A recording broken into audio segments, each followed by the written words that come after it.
जितना चीखना है चीख ले बेटा। ये पिज्जा वाले का जाल है, कोई तुझे बचा नहीं पाएगा।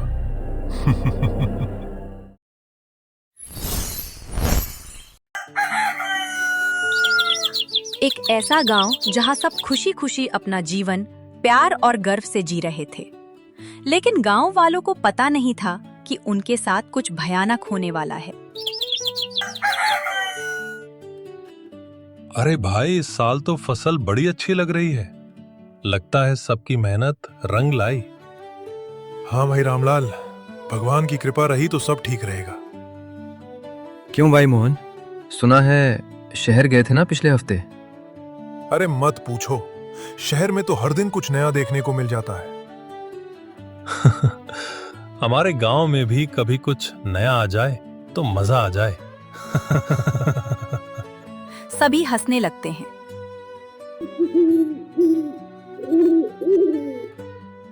उसी रात ठीक 12 बजे पूरा गांव गहरी नींद में सो रहा था। तभी गांव के बाहर पुराने बरगद के पेड़ की तरफ से एक डरावनी चीख सुनाई दी। बचाओ, बचाओ, मुझे कोई बचाओ। आवाज इतनी भयानक थी कि कई लोगों की नींद खुल गई। दूर अंधेरे में 2 लाल आंखें चमकी और फिर गायब हो गईं। सुबह गांव वाले बरगद के पेड़ के पास पहुंचे। भाई, रात वाली आवाज यहीं से आई थी ना? मैं तो डर गया था, मेरे हिम्मत नहीं हुई रात में आने की। लेकिन यहाँ तो अभी कोई दिखाई नहीं दे रहा। रुको, ये देखो, ये क्या है? जमीन पर अजीब निशान बने हुए थे, ऐसे निशान जिन्हें किसी ने पहले कभी नहीं देखा था। ये कैसा निशान है? ऐसा निशान तो मैंने कभी नहीं देखा। किसी जानवर के है क्या? नहीं भाई, ये तो कुछ और ही लग रहा है। गांव वाले हैरान होने लगे। सबके मन में डर आ चुका था, लेकिन गांव वालों को नहीं पता था कि असली खतरा अभी गांव में आने वाला था। उसी दिन दोपहर में गांव के बाहर एक बड़ी रंग बिरंगी गाड़ी आकर रुकी। गाड़ी से एक आदमी उतरा। वाह, क्या सुंदर गांव है। मालिक, क्या यहीं दुकान खोलेंगे? हाँ, और ऐसी दुकान खोलेंगे कि पूरा गांव मेरा दीवाना हो जाएगा। मैं समझ गया मालिक, आपका प्लान क्या है। अब तो गांव वालों को कोई नहीं बचा सकता। अब तू मेरा जादू देखते रहना, कैसे इन गांव वालों की दुनिया हिला दूंगा मैं। दोनों रहस्यमयी अंदाज में मुस्कुराते हैं। अगले दिन गांव के बीचों बीच एक नई दुकान दिखाई दी। बड़ा सा बोर्ड लगा था, मैजिक पिज्जा हाउस। आइए आइए, गांव वालों, मेरे भाइयों और बहनों, मेरे हाथ का मैजिक पिज्जा खाए। गांव वाले हैरान थे। अरे ये पिज्जा क्या होता है? पता नहीं भैया, शहर वाली कोई चीज होगी। तभी दुकान वाला बाहर आया। आइए, आज मेरा पहला दिन है, इसलिए सबके लिए मुफ्त स्वाद, मुफ्त पिज्जा मेरे तरफ से। अरे भाई रामलाल, ये तो फ्री में दे रहा है। आज तक मैंने किसी को ऐसी फ्री में कुछ देते नहीं देखा। कहीं कुछ गड़बड़ तो नहीं है? अरे पगलू, आज उसका पहला दिन है, इसलिए फ्री में दे रहा है। दोनों मुस्कुराते हैं और दुकान की तरफ बढ़ते हैं। बच्चे भी सुन खुशी से चिल्लाने लगे। मुफ्त, चलो चलो, मजा आएगा। जो पहले आएगा उसे सबसे बड़ा टुकड़ा मिलेगा। सारे बच्चे दौड़ पड़े। अरे लाओ भाई लाओ, हमें भी मुफ्त का स्वाद चखाओ जरा। हाँ भाई, खिलाओ, लेकिन देख लो भाई, बाद में पैसे मत मांगने लग जाना। अरे नहीं चाचा, सब फ्री है, आप सिर्फ स्वाद कैसी है ये बस बता देना। वाह, इतनी अच्छी खुशबू मैंने कभी नहीं सूंघी। मुझे तो अभी से भूख लग गई। वाह, ये तो बहुत स्वादिष्ट है। मैं तो रोज खाने आऊंगा। अरे वाह वाह वाह, मजा ही आ गया। ये जो डबल रोटी के ऊपर जो तुमने सब्जी डाल के बनाई है, मजा आ गया यार। अच्छा, ये रोटी के ऊपर सब्जी डाल के बनते हैं, उसको ही पिज्जा बोलते हैं। सब हंस पड़ते हैं। भाई ये डबल रोटी मतलब पिज्जा खाने तो रोज आना पड़ेगा लगता है। हाँ, रोज आना। उसकी आंखों में एक अजीब चमक दिखाई देती है।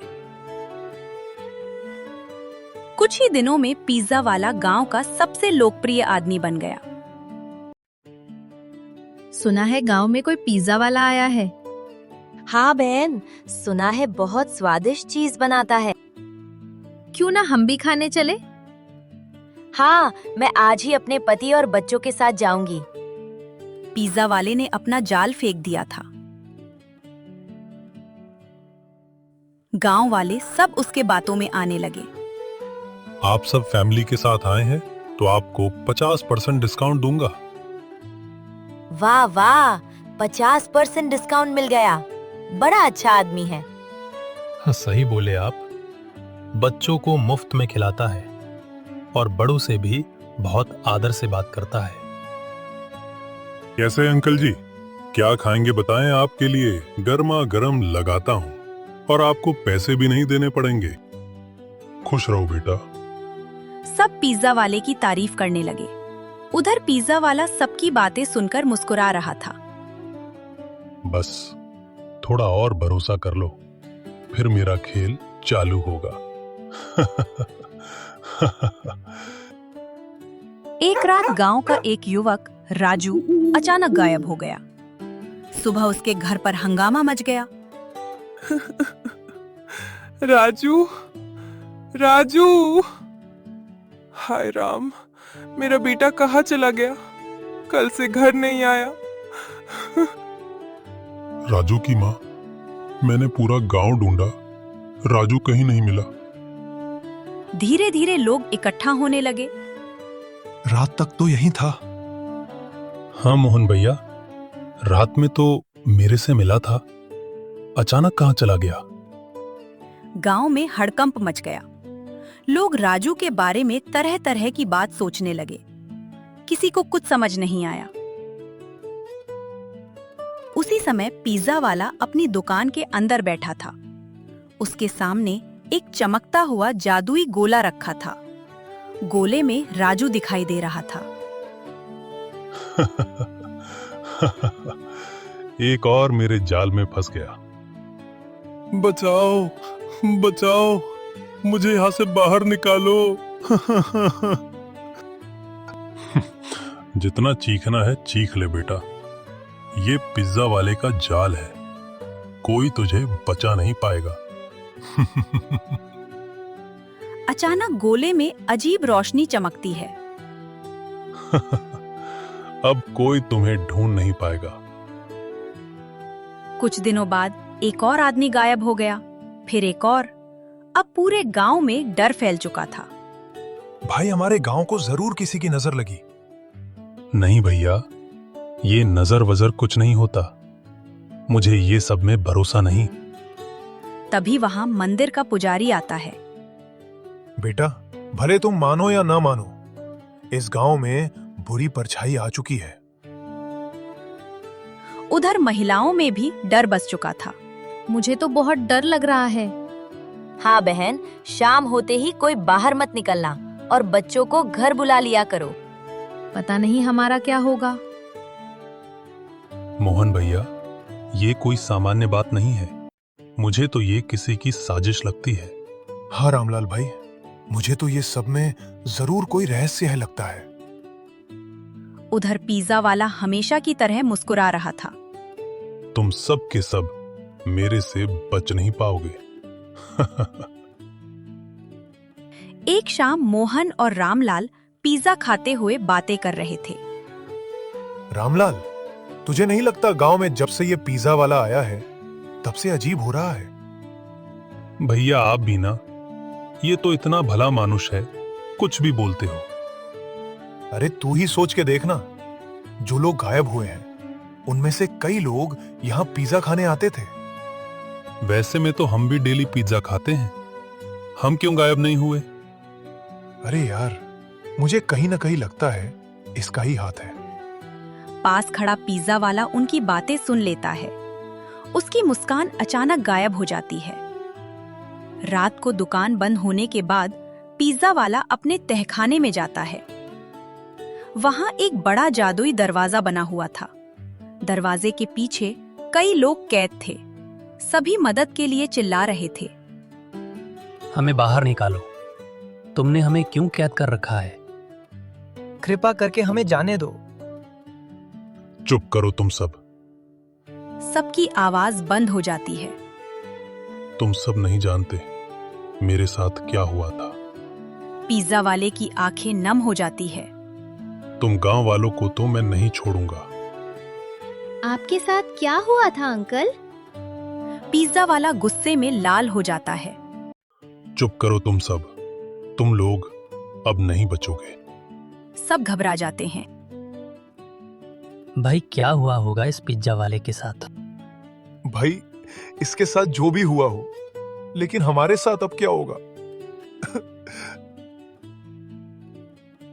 अगली सुबह गांव के बाहर एक बस आकर रुकती है।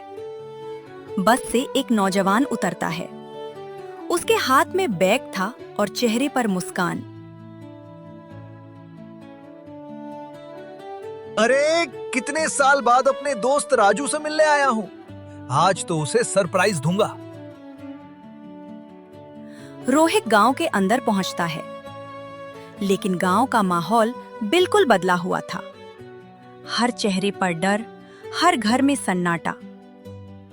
अरे ये गांव इतना शांत क्यों है? तभी सामने राजू की माँ दिखाई देती है। चाची प्रणाम।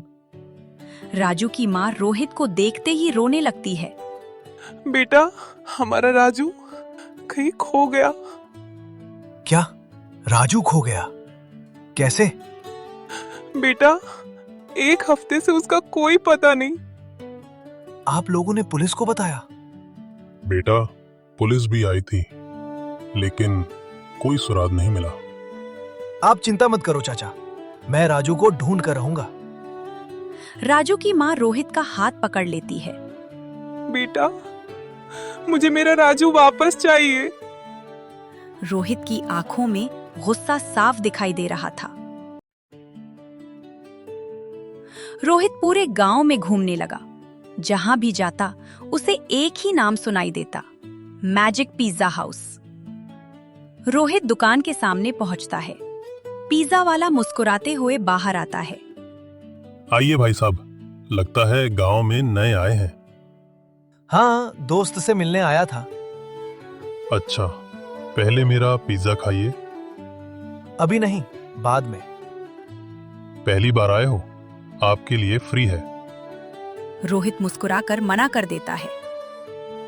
धन्यवाद, अभी मन नहीं है। पहली बार किसी ने उसका मुफ्त पिज्जा खाने से मना किया था।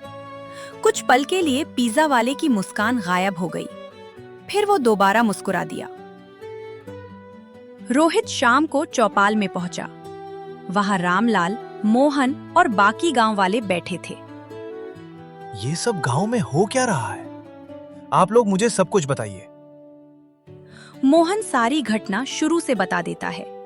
रात की चीख, बरगद, अजीब निशान और लोगों का गायब होना। रोहित सब ध्यान से सुन रहा था। गायब होने वाले लोग आखिरी बार कहां देखे गए थे? सब एक दूसरे का चेहरा देखने लगे। सोचो तो ज्यादातर लोग पिज्जा की दुकान जरूर गए थे। मोहन धीरे से बोला। मैं तो पहले से कह रहा हूं, कुछ ना कुछ गड़बड़ उसी में है। रामलाल पहली बार चुप हो गया। उस रात रोहित अकेले पिज्जा की दुकान के पीछे पहुंचा। चारों तरफ अंधेरा था। अचानक दुकान के अंदर हल्की नीली रोशनी दिखाई दी। रोहित धीरे धीरे खिड़की के पास पहुंचा। अंदर पिज्जा वाला किसी चमकते हुए गोले से बात कर रहा था। अभी नहीं, अभी पूरे गांव को फंसाना बाकी है। रोहित सब सुनने की कोशिश करता है। तभी उसके पैर के नीचे सूखी टहनी टूट जाती है। पिज्जा वाला तुरंत पीछे मुड़ता है। कौन है वहां? रोहित तेजी से झाड़ियों में छिप जाता है। कुछ देर बाद पिज्जा वाला बाहर आता है, चारों तरफ देखता है, लेकिन उसे कोई नहीं मिलता। दुकान के अंदर जादुई गोले में अचानक रोहित का चेहरा दिखाई देता है। पिज्जा वाला हैरान हो जाता है। अच्छा, तो अब कोई मेरे पीछे भी पड़ गया। गोले में एक आवाज गूंजती है। सावधान, ये लड़का तुम्हारे लिए खतरा बन सकता है। पिज्जा वाला मुस्कुराता है। खतरा? अब सबसे पहले यही मेरे जाल में फंसेगा। उसी रात पिज्जा वाला अकेला बैठा था। अचानक उसकी आंखों के सामने पुराने दिन घूमने लगे। एक छोटा सा गांव जहां एक गरीब परिवार रहता था। एक छोटा लड़का जिसका नाम था विक्रम, वही लड़का जो आज पिज्जा वाला बन चुका था। वह अपनी माँ के साथ हंस रहा था। उसके पिता मिट्टी के चूल्हे पर रोटी सेक रहे थे। पूरा परिवार बहुत खुश था। तभी दूर से कुछ गांव वाले लाठियां लेकर आते दिखाई दिए। पिज्जा वाला अचानक आंख खोल देता है। उसकी आंखों में आंसू थे। नहीं, मैं वो दिन कभी नहीं भूल सकता। तुम लोगों ने मेरा सब कुछ छीन लिया। अब मैं किसी गांव को नहीं छोड़ूंगा। वह जोर से हंसने लगता है।